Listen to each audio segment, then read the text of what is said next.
Welcome to another episode of Renaissance of Wrestling, and I'm going straight to it. I know there's a lot of conversation as to who should have or who should be facing Gunther at WrestleMania, and there's a lot of people saying it should be Gable. And let's get to it. Let me explain as to what my position is on it. Now, a lot of people are saying it should be Gable because Gable has more of a story. Gunther made his kids cry, and here's my thing. I have been weekly watching wrestling over the last couple of months. Like I say, I've kept myself involved in what's going on, but I've more so only kept myself aware of what's going on within the last couple of months. And I understand a lot of people are saying Gable, he had a segment with Gunther, and I had to look it up. It was back in September. I'm gonna get more to that later. But a lot of people are saying it should be Gable because Gable had a segment with Gunther, and the story makes sense for him to face Gunther at WrestleMania. He also doesn't have any singles title yet. Sammy's more of a world heavyweight guy, and that's why he should face. That's why he shouldn't be facing Gunther. So let's use that logic, okay? So with that logic, I'm sticking to what I said. What I've said many times on my Twitter page as well, that it should be Sami Zayn facing Gunther. Why? Here's the thing. As I've said, I've been watching the last couple of months, and what I've personally seen the last few months is Gable's been facing Ivar. Now, whatever was happening before that, I've been seeing a lot of Gable and the Alpha Academy versus Ivar. I've not seen a continuous story with Gunther and Gable. Because Gunther's just been defending his title. And with all of that, he's been going at Seth Rollins a bit as well, saying, yo, watch out for me. I'm that guy. He's been putting his own team, Imperium, in check, being like, yo, you guys have been sucking. This is what I've been seeing of Gunther. Up until around the time of the Gauntlet, really, not really seen Gunther and Gable interacting within the last couple of months that say these two have had a consistent storyline over the last couple of months. To say these two have been consistently built up to face each other off at WrestleMania. Also, that being said, you could also say no, they've not been doing that with Sami Zayn either. Fair enough. But here's at least what could be said for Sami Zayn. Sami Zayn, if we look at where he was last year, and this is what his whole story has been. Last year, he was main eventing WrestleMania. He main evented night one. He main evented the pay per view before, I believe it was Elimination Chamber, facing Roman Reigns. He went from doing that to not being on a WrestleMania card.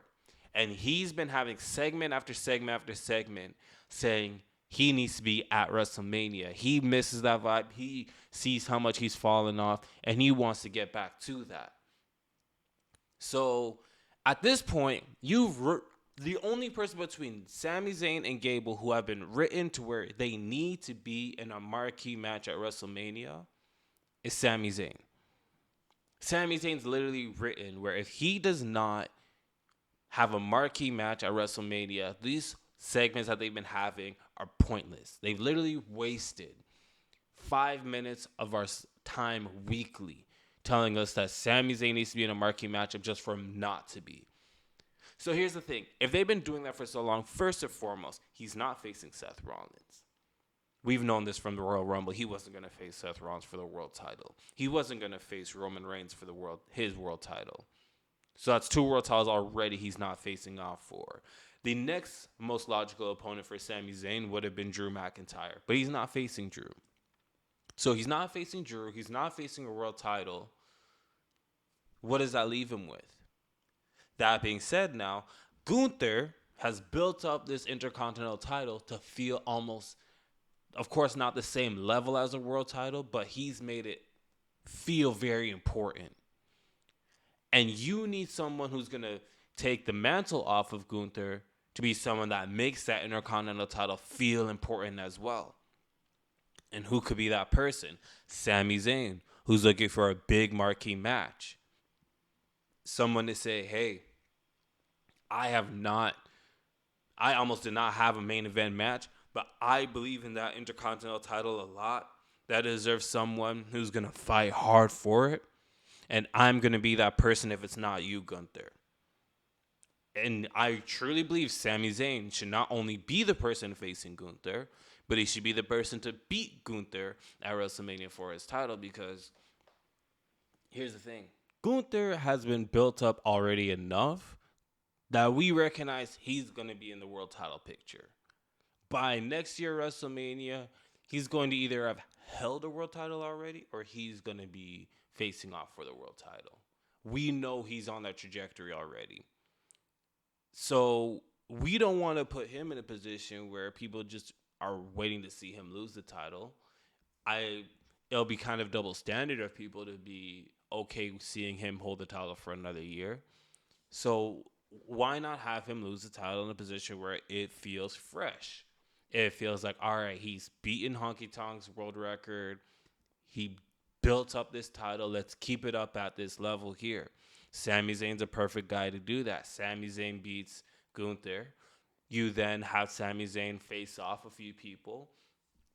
He has a great market of people that he can still have fresh fights with, such as members of Judgment Day, for example, Omos.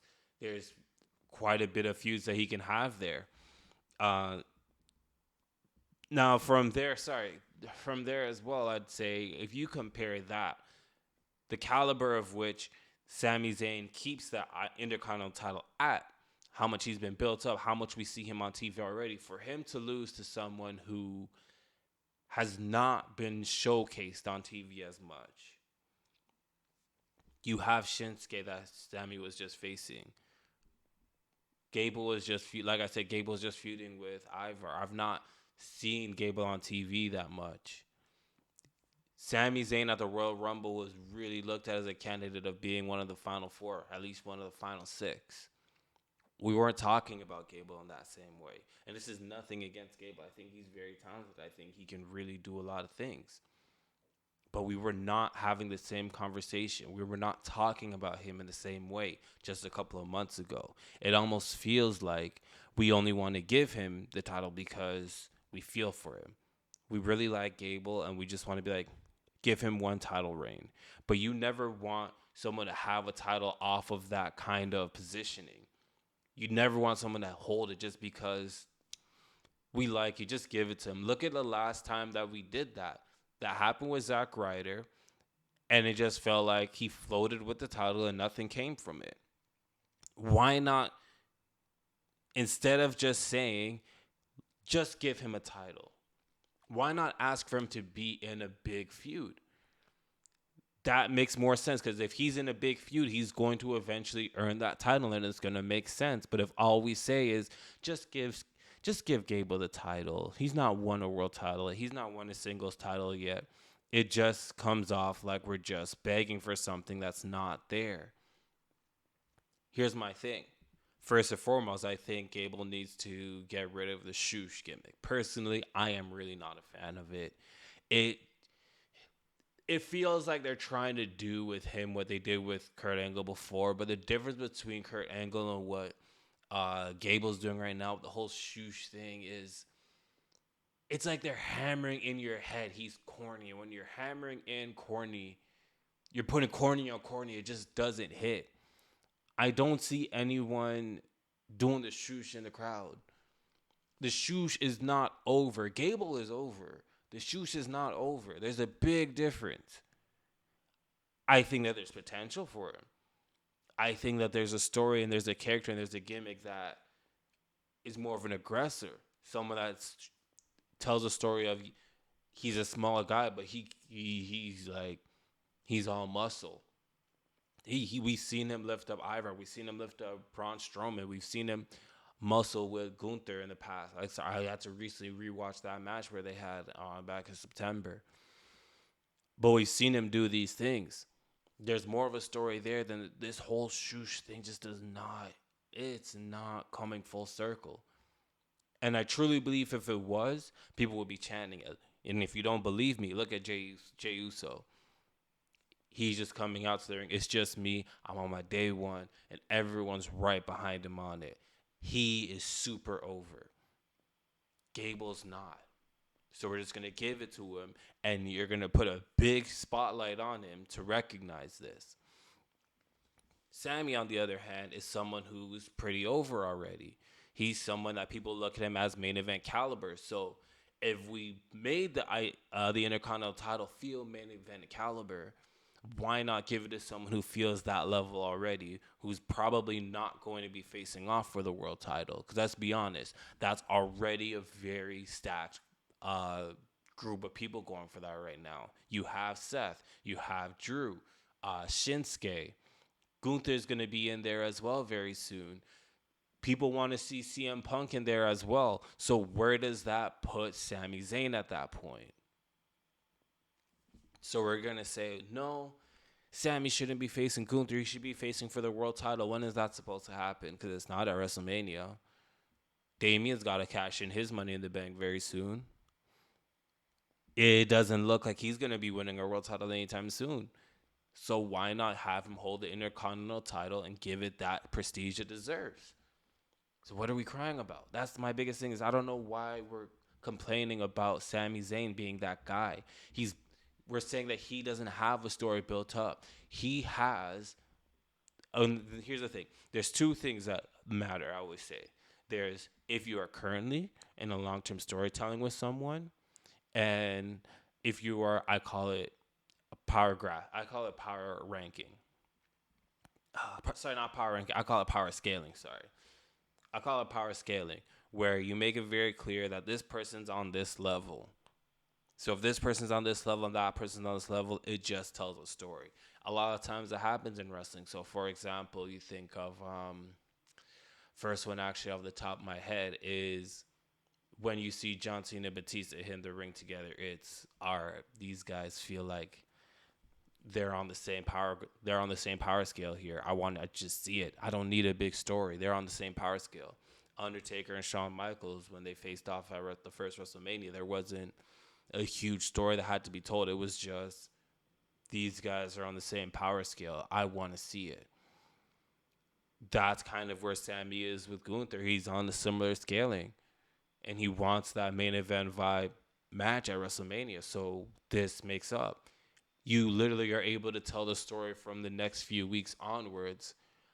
I almost did not get to be on WrestleMania. I want this bad. I want to beat you, Gunther.